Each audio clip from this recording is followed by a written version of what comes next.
Hey everyone, welcome back to my channel. Today I am super excited to dive into the world of .NET 8 and show you just how easy it is to create web applications using Razor Pages.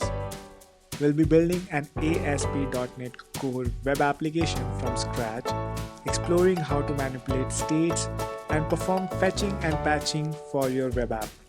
Plus, we'll get a solid understanding of the overall structure of the framework. Whether you are a beginner or looking to brush up on your skills, this video has something for you. So let's get started and make some awesome web apps together. So I'll create a new project and so I want to search here ASP.NET Core, and I have Core Web Application Razor Pages as the first option. I'll select that.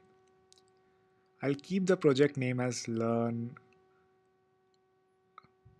Razor Web Apps, and I'll keep the default settings using .NET 8. Now here, this is what the base looks like. We have programs.cs file where we have our middlewares lined up. Then we have pages, which are the Razor pages.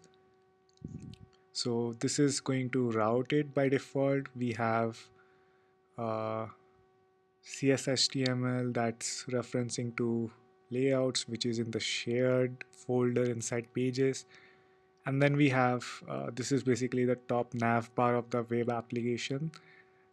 That's This is the boiler code that by default the framework is providing us. Let's run and test it out.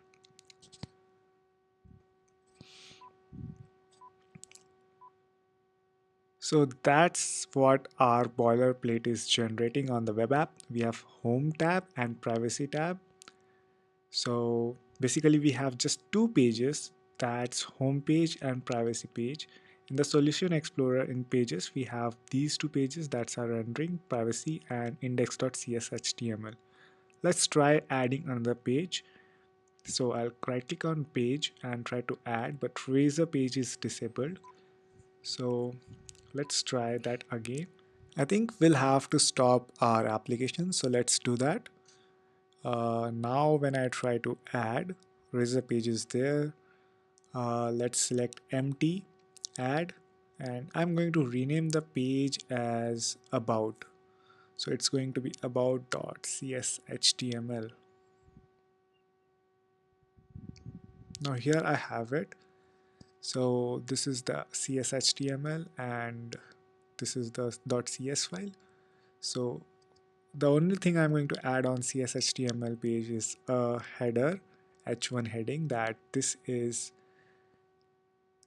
about page. So this is what this page is, and I want it to be able to be accessible and be routable. So what I will do is in the nav bar that's in the layout.cshtml, I'll add another entry after privacy for about page. So this is what will be displayed on the web application, and this is where it will route to. So that's simply the name of the CSHTML page, which inside the pages folder in our framework repository.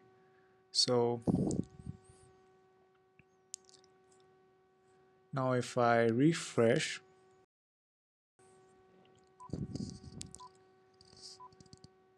so let's refresh this page, and now we have the about added to the nav bar, and that says this is about page, which is coming from what we wrote in the CSHTML file. So that's good.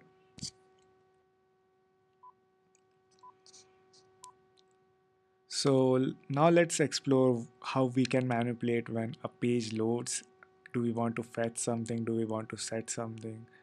And how are we making the outgoing calls from a page? So let's go to index.cshtml.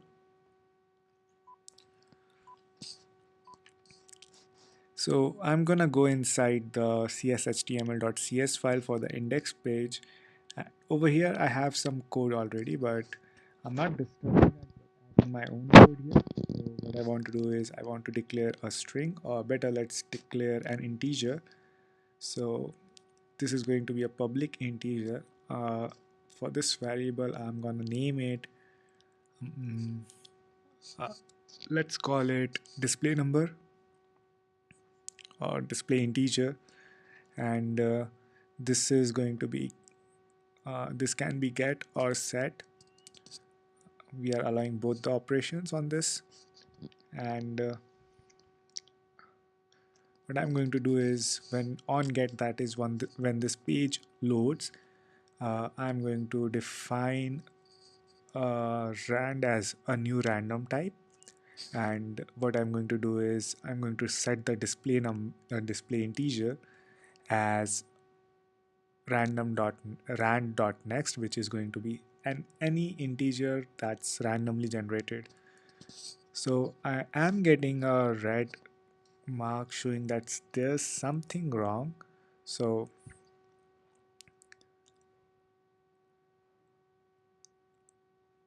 are we missing some namespace? Okay, it should not be integer, it should be var. So let's fix that.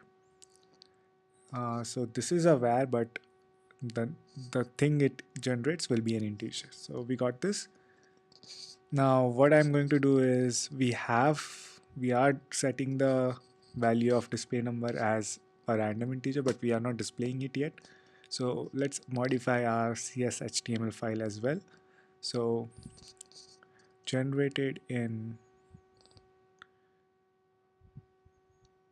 so let's call it @model dot, and this is going to be, I'll copy it and paste it here. So now when I do a hot reloading, uh, the razor page does not reflect. So now we know that. So we need to stop and restart or rerun our application.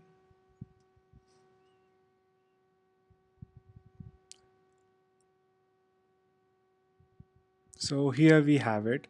The random number generated on page load is a random number ending with 11, ending with 84. Every time we are reloading or refreshing the page, the random number is freshly generated. So that's how our code is working. Now also let's do some patch stuff. So for that we need a form. So I just pasted a form. So here we have a form that has that is basically saying we are doing some testing, and the input is linked with a model variable which we haven't defined, so it's red. And here we want to display the display number, and here let's call it my number. We are calling it, so we need to define it here. So I'll create an integer as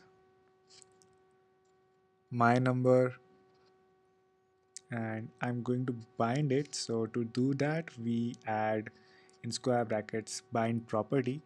So it's now binded with whatever we are typing on the CS_HTML value on that form. And I also want to define on post method just like we have on get. So whenever the form on that page is being posted, this method will get triggered.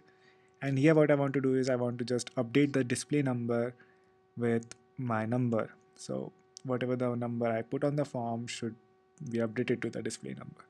I'll run this and let's see what's happening.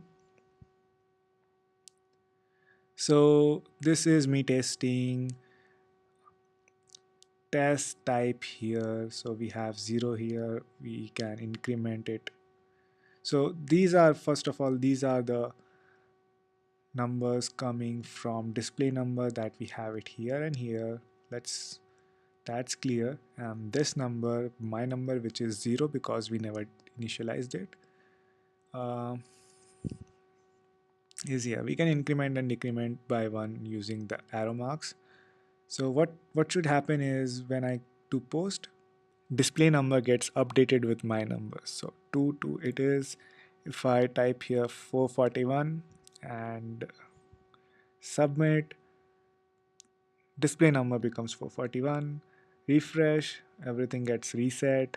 So reset, random number is generated, my number is 0, 1 2 3 4, and display number is updated. So with this small exercise we are able to see how the onGet method is being used, onPost method is being used, and how we can play with states.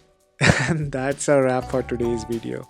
I hope you found this tutorial on building ASP.NET Core web application with Razor pages using .NET 8 both informative and enjoyable.